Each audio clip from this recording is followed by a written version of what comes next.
thank you for joining me today at Crafting with Cazzien.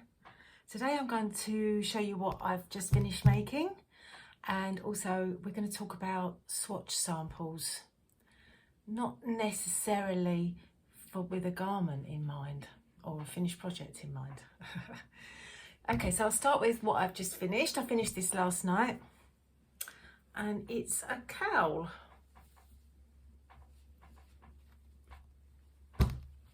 It's quite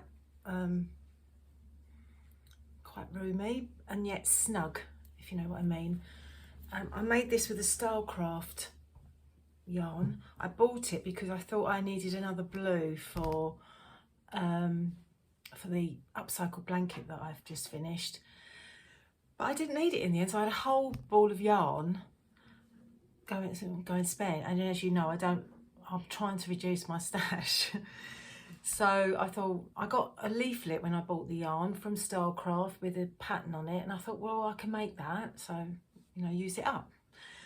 When I started using it, started making the pattern, I realised it was a 16 row repeat, and oh my goodness, it did my head in, because as you can see, you start off, so this is like one half of the repeat, and then it moves over to the second half of the repeat. So just when you think you're getting it and you follow the spine of the leaf going up, then you have to completely forget that and move it to another position.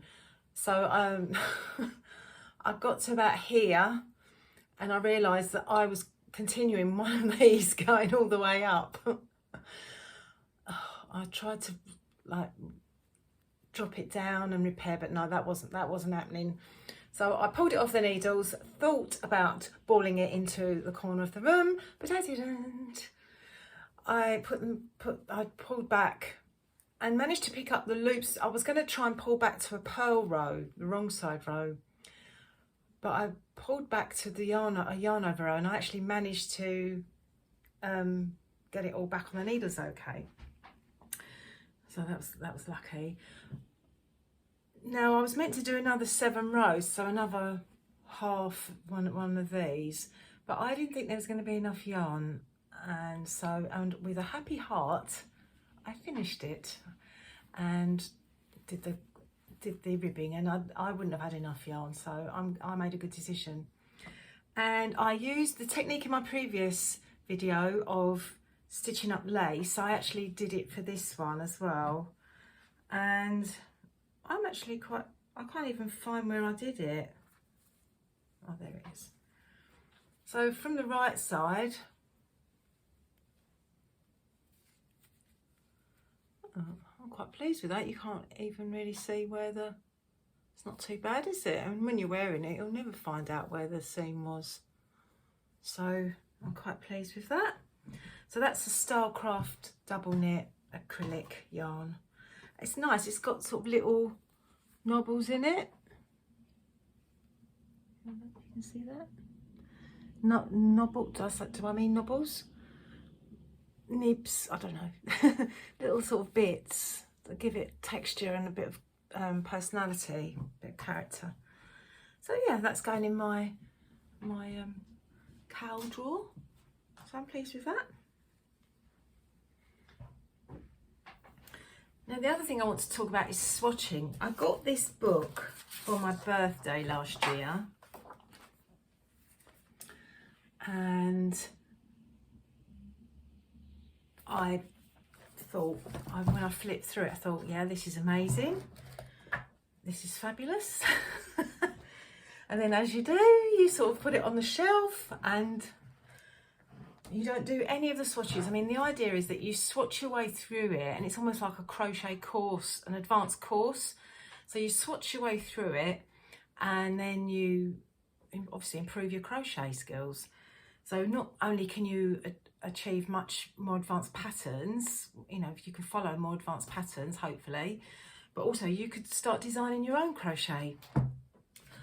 So with lockdown, I finally thought, yeah, I'm going to have a go at this. I'm going to do it. Even the bits that I think I know, because it's so easy to think we know what we know, and when you actually work through the samples in here, I realised I didn't have a clue about quite basic things like a foundation.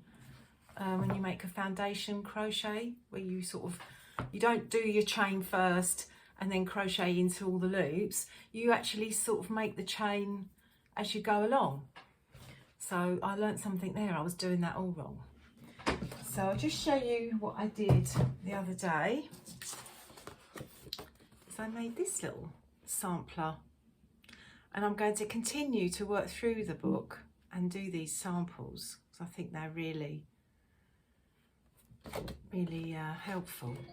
So it started here with the foundation chains, and I definitely got neater as I went along, and I found out how I should have been putting the needle, which loops I should have been putting the needle through. Because this is the joy of crochet, isn't it? Like with knitting, you've got all your stitches on the needle, and even though some patterns might be harder than others, like that 16 row lace pattern, nevertheless, you know, you've always got your stitches on the needle and they're there to work into, and there's no ambiguity. With crochet, there's actually a lot of ambiguity because you don't know where you're supposed to be poking that crochet hook, which hole you're going to be poking it in. But at the same time, that gives you so much freedom and creativity that I think that's why I've got hooked on it. Now I've overcome the fear of the ambiguity of knowing which hole to poke it in. I now see the beauty of the creativity of it. And also, I think because crochet hasn't got such a history and hasn't got such cultural weightiness attached to it, the way that knitting has with all its various traditions, I feel that there's just more freedom and more scope to be creative and to sort of find out new things, really. So that's sort of where I'm going with it. Anyway, the thing that I found the most exciting was, well, what I've actually, and this is how doing this has impacted on my current work.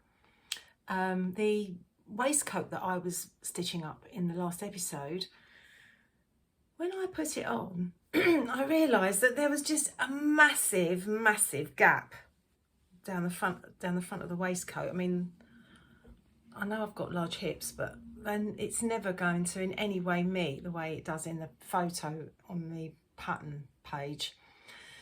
So I needed to create quite a wide border.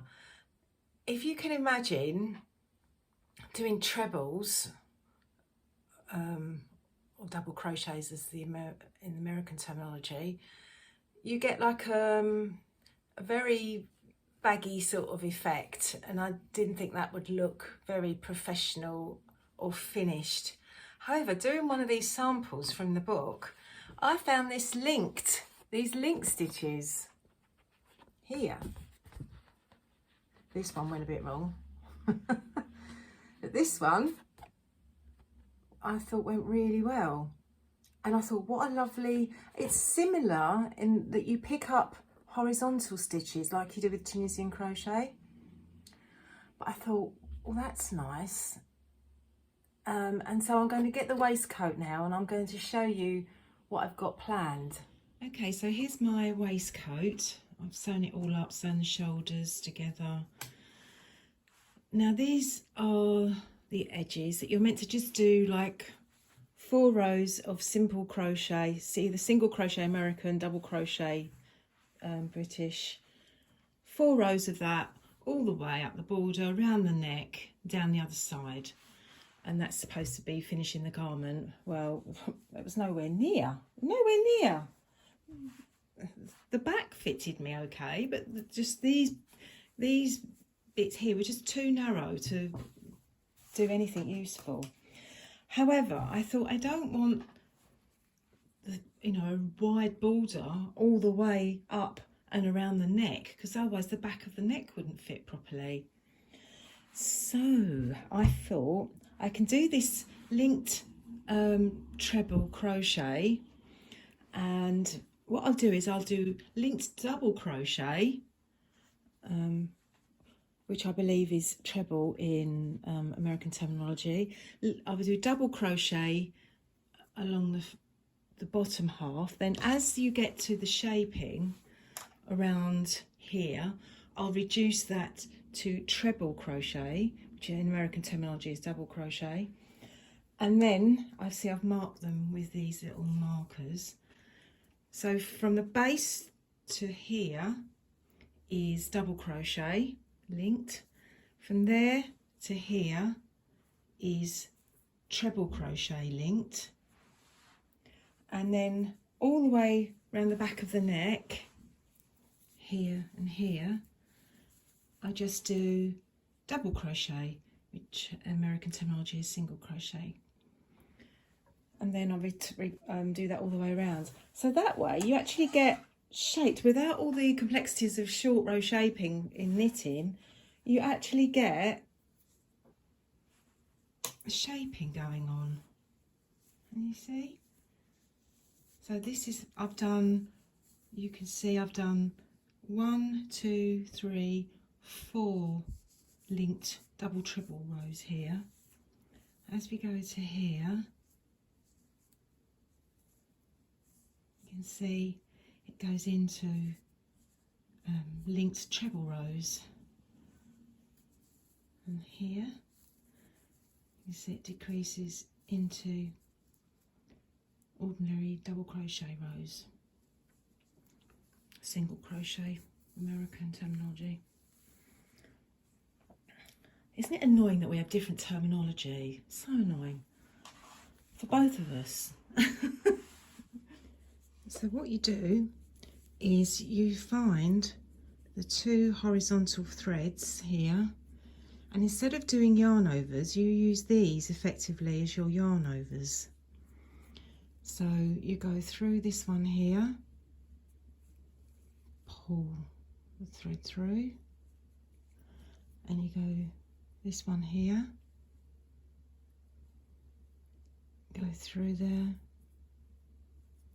Sorry, I haven't got my glasses on, I forgot again.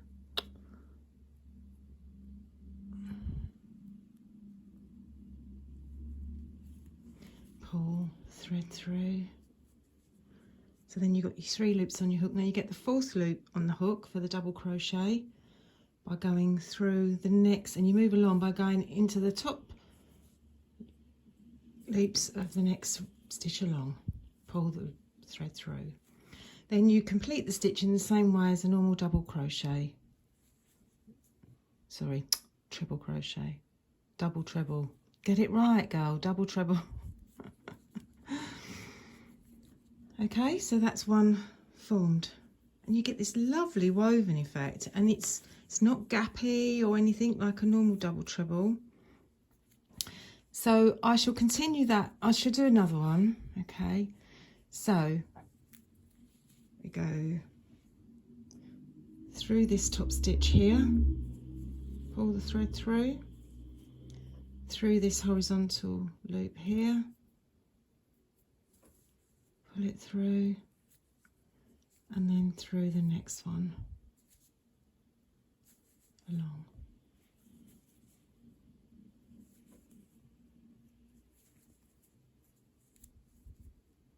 So you can, it's very rhythmical, it's simple to do, so you can watch TV while you're doing it. It's quite addictive in the way it just sort of ticks along. It's quite good. So I keep doing this.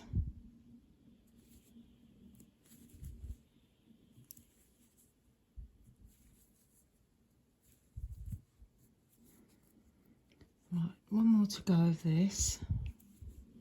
And I'll show you how I change down into the next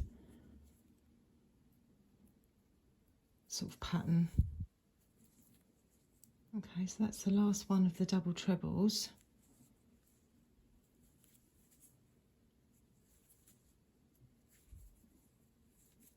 Now, the next one, I want to start going into this ordinary treble, linked treble border.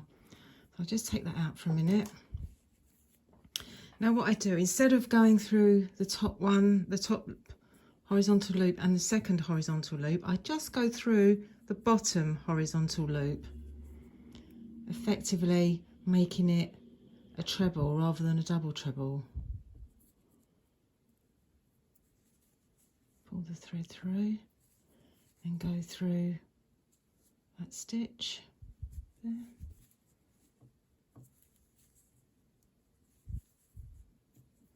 Okay, and sorry about that. I'll put the marker there so I know for next time. And then to do the linked treble crochet or double crochet in American. Okay, now you've only got the one loop to go through. So you go through that horizontal loop there. Why didn't I put my glasses on? There's the loop there. Pull it through.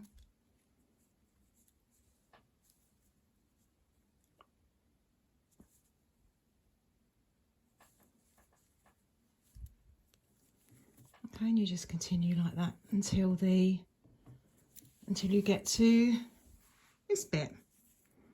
Then all you do is you just stop going through the horizontal loop. You just go straight down and start doing your ordinary double crochet. When you get to here, you need to introduce a loop.